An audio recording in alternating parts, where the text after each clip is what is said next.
भरा रहता था घर जिनसे, वो याद आते घर वाले।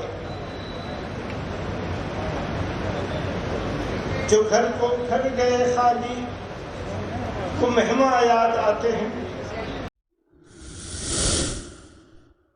आग को आग से बुझाया नहीं जा सकता, नफरत को नफरत से मिटाना मुमकिन नहीं है। अखंड भारत की बात करके मुसलमानों का जीना दूभर कर देना, फिर भी गालियां खाकर बेइज्जत होकर बेइज्जती को बर्दाश्त कर जाना, ये सब कोई मुसलमानों से सीखे। ये अल्फाज हैं जमीयत उलमाए हिंद के राष्ट्रीय अध्यक्ष मौलाना महमूद मदनी के, जो उन्होंने देवबंद में जमीयत उलमाए हिंद के 2 दिनी इज्तिमा के पहले दिन कहे हैं। आदाब, नमस्कार, मैं वसीम अख्तर और आप देख रहे हैं द लीडर हिंदी। मौलाना महमूद मदनी आज जिस अंदाज में देवबंद में बोले हैं वो भारतीय जनता पार्टी को भी चुभ गया है। अभी तक भारतीय जनता पार्टी की तरफ से उनके बयानों पर इस तरह की प्रतिक्रिया नहीं आती थी जिस तरह की प्रतिक्रिया आज भाजपा नेताओं ने दी है। महमूद मदनी के बयान के जवाब में यूपी के डिप्टी सीएम ब्रजेश पाठक और मोहसिन रजा का बयान आया है। ब्रजेश पाठक ने सधे हुए लफ्जों में और मोहसिन रजा ने तीखे अल्फाज में महमूद मदनी के बयान की भर्त्सना की है। मोहसिन रजा ने यहां तक कह दिया है कि पाकिस्तान के प्रधानमंत्री ने जिस अंदाज में भारत को घेरने की कोशिश की थी, उसी तरह महमूद मदनी भी कोशिश कर रहे हैं, जो किसी भी सूरत में बर्दाश्त नहीं की जाएगी।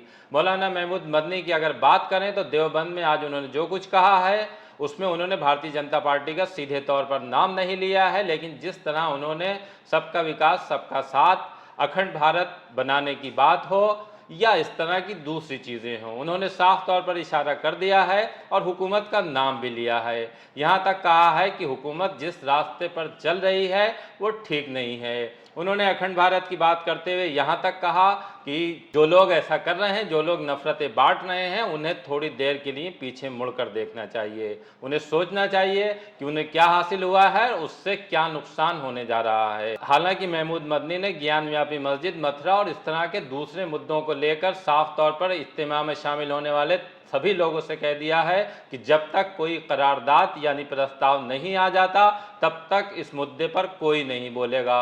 और ये भी बता दिया मौजूद लोगों को कि अगर प्रस्ताव आ जाता है और उसमें कुछ करने के लिए कहा जाता है तो फिर कदम पीछे नहीं खींचे जाएंगे। महमूद मदनी का अगर हम बयान देखें तो उनका एक नया अवतार है। अभी तक वो जिस अंदाज में बात करते थे, ये अंदाज जो आज उन्होंने दिखाया है वो बिल्कुल जुदा है। वो भविष्य का खाका पेश करते हैं, ये बताते हैं कि किस तरह से मुसलमान नफरतों का जवाब नफरतों से नहीं दे सकते, ना ही वो मायूस हैं ना ही वो मजबूर हैं। शाम के वक्त जब जमीयतुल उलमाए हिंद का अधिवेशन फिर से शुरू होगा, कुछ करारदाद आएंगी, हो सकता है उसमें कुछ ऐसी चीज़ें पास कर ली जाएं। मौजूदा माहौल को देखते हुए ये माना जा रहा है कि जमीयत कुछ कड़े कदम उठा सकती है। लेकिन एक बात साफ है, मौलाना महमूद मदनी ने जो कहा है कि वो नफरतों का जवाब नफरतों से नहीं देंगे, आग को आग से बुझाने की कोशिश नहीं करेंगे। बहरहाल जमीयतुल उलमाए हिंद का अधिवेशन अभी कल और चलेगा। किस तरह की चीज़ें सामने आएंगी ये कल ही साफ हो सकेगा। लेकिन जिस तरह से सम्मेलन में मेन मीडिया को टारगेट किया गया है, ये बताया गया है कि नफरती डिबेट से इस तरह मुल्क को नुकसान पहुंचाया जा रहा है, रिश्तों का ताना बाना बिखेर दिया गया है। मीडिया इस मामले को ज्ञानव्यापी मस्जिद, कुतुब मीनार और ताजमहल के विवाद से जोड़कर बता रहा है। वो ये बताने की कोशिश कर रहा है कि एक तरफ तो महमूद मदनी ये कहते हैं कि हम सड़कों पर नहीं आएंगे और दूसरी तरफ जिस तरह उन्होंने इन तमाम विवादों के बीच अधिवेशन किया है उससे उनके इरादे साफ झलक रहे हैं। लेकिन जहां तक महमूद मदनी का सवाल है वो बहुत नपे तुले अंदाज में बोलकर गए हैं और हो सकता है कल फिर वो इसी अंदाज में कुछ बड़ी बात कह जाएं। कमजोरी का ये मतलब नहीं है तो कोई मुदाहनत इख्तियार कर ले।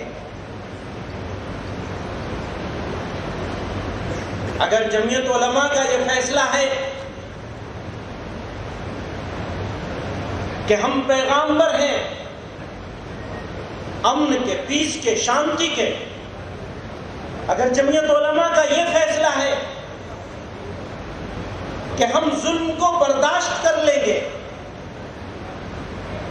अगर जमीयत उलमा का यह फैसला है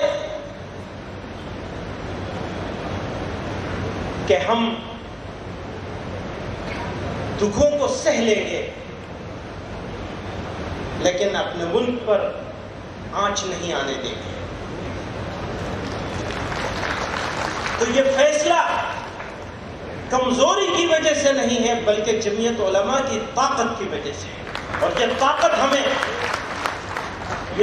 हमें कुरान ने दी, जनाब रसूलुल्लाह सल्लल्लाहु अलैहि वसल्लम के तरीके ने दी। हम हर चीज पे समझौता कर सकते हैं, अपने ईमान पे समझौता नहीं कर सकते।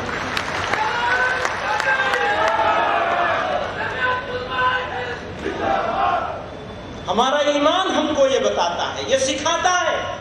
हमारा ईमान हमको उस रास्ते पे ले जाता है कि हमें मायूस नहीं होना है।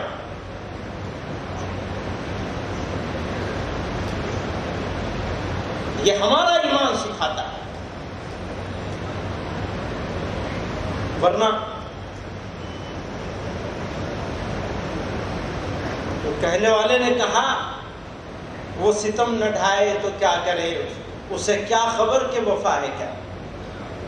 वो सितम न ढाए तो क्या करे, उसे क्या खबर के वफा है क्या। तू उसी को प्यार करे है क्यों, ये कलीम तुझको हुआ है क्या। तू रईस शहर सितम गरां, मैं गदाए कूच ए आशिक। तू रईस शहर सितम गरां, मैं गदाए कूच ए आशिकां। तू अमीर है तो बता मुझे, मैं गरीब हूं तो बुरा है क्या। तू जफा में मस्त है रोज और शब, गौर कीजिएगा, तू जफा में मस्त है रोज और शब। मैं कफन बदोश गजल बलब, तेरे रोब हुस्न से चुप है सब। मैं भी चुप रहूं तो मजा है क्या।